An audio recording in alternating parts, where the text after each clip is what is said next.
Vous connaissez Derpy et Sucy? Savez-vous qu'ils sont célèbres dans le pays du matin calme? C'est ainsi qu'on appelle la Corée depuis des siècles. Bien sûr, on ne les y représente jamais comme dans K-pop Demon Hunters. Pourtant, on leur trouve parfois des points communs de caractère. L'histoire du tigre, de la pie et du chapeau, le gat, existe vraiment. Elle est ancienne. Elle est courte. Je me suis permis de l'allonger un peu, sans en changer le sens. Alors, asseyez-vous confortablement et écoutez cette histoire venue du pays du matin calme. Il était une fois un tigre qui marchait sur le chemin menant à sa forêt. Sur le sol, il aperçut un objet noir. Il s'arrêta.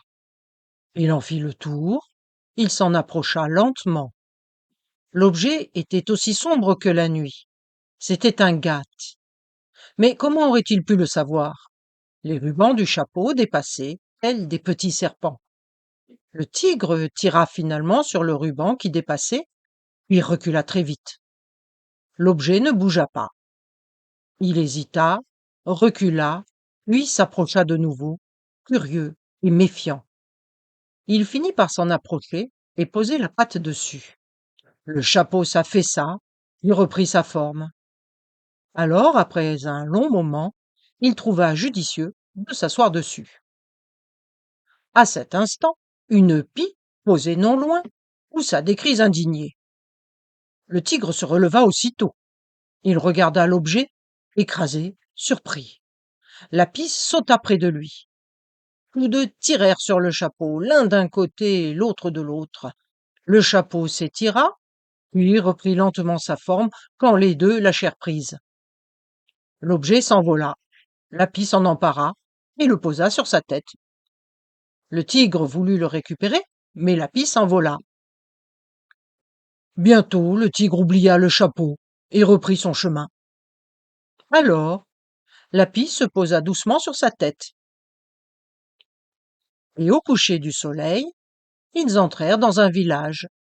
Leurs silhouettes se découpaient sombres sur le beau soleil rouge.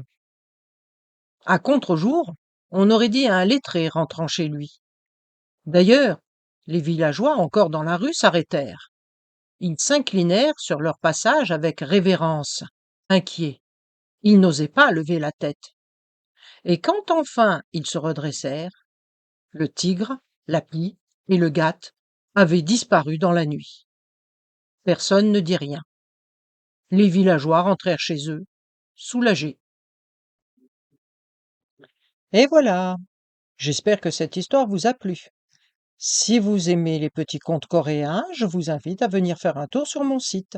Vous y trouverez d'autres histoires, des coloriages et des fiches pour mieux découvrir le folklore coréen. Merci de m'avoir écouté jusqu'au bout. N'hésitez pas à partager et à liker si cette histoire vous a touché. Et si vous en voulez d'autres, abonnez-vous. Annyeong!